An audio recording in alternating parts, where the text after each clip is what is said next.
ന്യായാധിപന്മാർ 20-ാം അധ്യായം. ബെഞ്ചമിനെ ശിക്ഷിക്കുന്നു.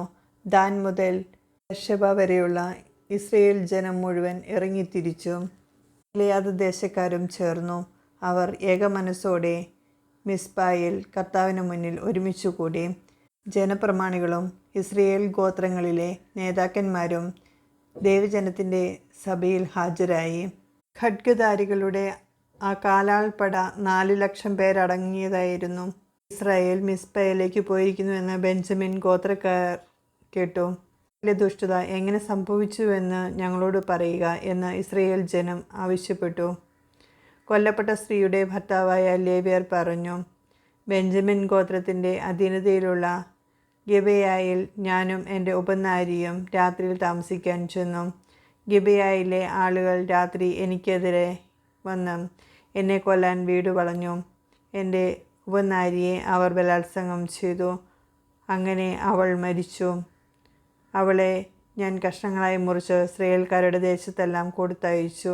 അത്ര വലിയ മ്ലേച്ഛതയാണ് അവർ ഇസ്രായേലിൽ കാണിച്ചിരിക്കുന്നത്. അതുകൊണ്ട് ഇസ്രായേലരെ, ഇതിനെക്കുറിച്ച് എന്തു ചെയ്യണമെന്നാണ് ഇവിടെ കൂടിയിരിക്കുന്ന നിങ്ങളുടെ ഉപദേശം? ജനം മുഴുവൻ ഏകമനസ്സായി എഴുന്നേറ്റ് നിന്ന് ശപഥം ചെയ്തു, ഞങ്ങളിൽ ഒരുവൻ പോലും കൂടാരത്തിലേക്കോ വീട്ടിലേക്കോ മടങ്ങിപ്പോവുകയില്ല. ഗിബെയയോട് നമുക്ക് ഇങ്ങനെ ചെയ്യാം, നറുക്കിട്ട് നമുക്ക് അതിനെ ആക്രമിക്കാം.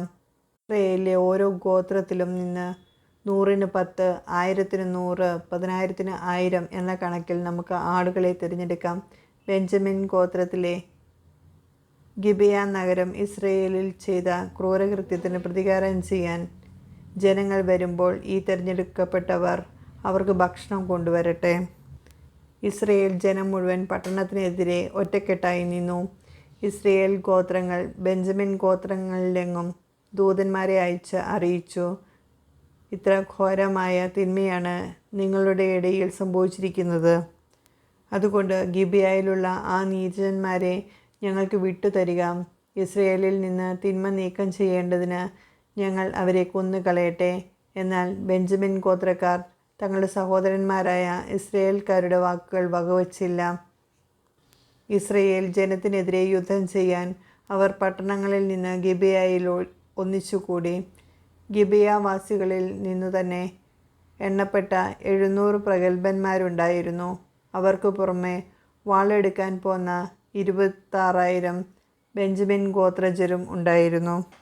അവരിൽ പ്രഗത്ഭന്മാരായ 700 ഇടത് കയ്യന്മാരുണ്ടായിരുന്നു. ഇവർ ഒരു തലനീരഴയ്ക്കു പോലും ഉന്നം തെറ്റാത്ത കവണക്കാരായിരുന്നു. മറുവശത്ത് ബെഞ്ചമിൻ ഗോത്രക്കാർക്കെതിരെ ായ 4,00,000 ഇസ്രായേൽ യോദ്ധാക്കൾ അണിനിരന്നു.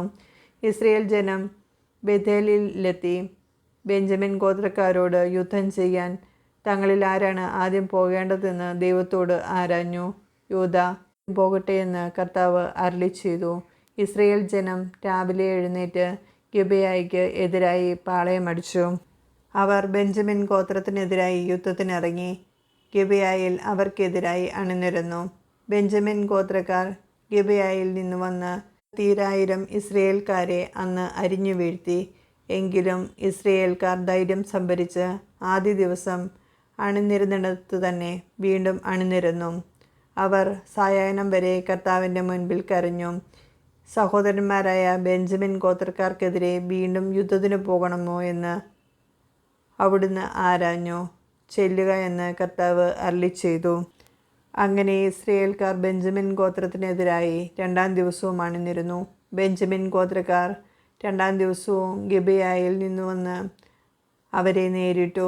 ഖണ്ഡധാരികളായ 18,000 ഇസ്രായേൽക്കാരെ വധിച്ചു. അപ്പോൾ ഇസ്രായേൽ ജനം മുഴുവനും യോദ്ധാക്കളെല്ലാം ചേർന്ന് ബേഥേലിൽ വന്ന് കരഞ്ഞു. അവർ ആ ദിവസം സായാഹ്നം വരെ കർത്താവിൻ്റെ മുൻപിൽ ഉപവസിക്കുകയും ദഹനബലികളും സമാധാന ബലികളും അർപ്പിക്കുകയും ചെയ്തു. ഇസ്രായേൽ ജനം കർത്താവിൻ്റെ ഹിതം ആരാഞ്ഞു. ദൈവത്തിൻ്റെ വാഗ്ദാന പേടകം അന്നാളുകളിൽ അവിടെ ആയിരുന്നു. അഹറോൻ്റെ പുത്രനായ യാസറിൻ്റെ പുത്രൻ ഫിനെഹാസ് ആയിരുന്നു അന്ന് പൗരോഹിത്യ ശുശ്രൂഷ നടത്തിയിരുന്നത്. അവർ ചോദിച്ചു, ഞങ്ങളുടെ സഹോദരന്മാരായ ബെഞ്ചമിൻ ഗോത്രക്കാർക്കെതിരെ ഞങ്ങൾ യുദ്ധത്തിന് വീണ്ടും പുറപ്പെടണമോ അതോ പിന്മാറണമോ? നിങ്ങൾ പോകുക, നാളെ ഞാൻ അവരെ നിങ്ങളുടെ കയ്യിൽ ഏൽപ്പിക്കും എന്ന് കർത്താവ് ഉത്തരമരുളി.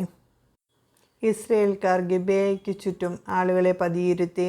അതിനുശേഷം ബെഞ്ചമിൻ ഗോത്രത്തിനെതിരായി ഇസ്രയേൽ 3-ാം ദിവസവും യുദ്ധത്തിനിറങ്ങി.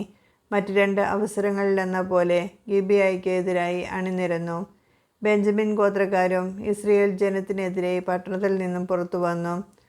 മുന്നവസരങ്ങളിലെ പോലെ ബേഥേലിലേക്കും ഗിബെയയിലേക്കും പോകുന്ന പെരുവഴികളിൽ വെച്ചും വിജനപ്രദേശങ്ങളിൽ വെച്ചും അവർ കൊല തുടങ്ങി. 30ഓളം ഇസ്രയേൽക്കാർ വധിക്കപ്പെട്ടു. ബെഞ്ചമിൻ ഗോത്രക്കാർ പറഞ്ഞു, അവർ ആദ്യത്തെ പോലെ തന്നെ തുരത്തപ്പെട്ടിരിക്കുന്നു. അപ്പോൾ ഇസ്രയേൽ ജനം കൂടി ആലോചിച്ചു, നമുക്ക് പലായനം ചെയ്യാം. അങ്ങനെ അവരെ നമുക്ക് പെരുവഴിയിലേക്ക് ആനയിക്കാം. ഇസ്രായേൽ ഒന്നടക്കം തങ്ങളുടെ സ്ഥാനങ്ങളിൽ നിന്ന് പുറപ്പെട്ട് ബാൽത്തമാരിൽ അണിനിരന്നു. ഗേബായ്ക്ക് പടിഞ്ഞാറ് വശത്ത് പതിയിരുന്ന ഇസ്രയേലരും ഓടിക്കൂടി. ഗിബെയയ്ക്ക് എതിരായി തിരഞ്ഞെടുക്കപ്പെട്ട 10,000 ഇസ്രയേല്യർ അണിനിരന്നു. ഉഗ്രമായ പോരാട്ടം നടന്നു.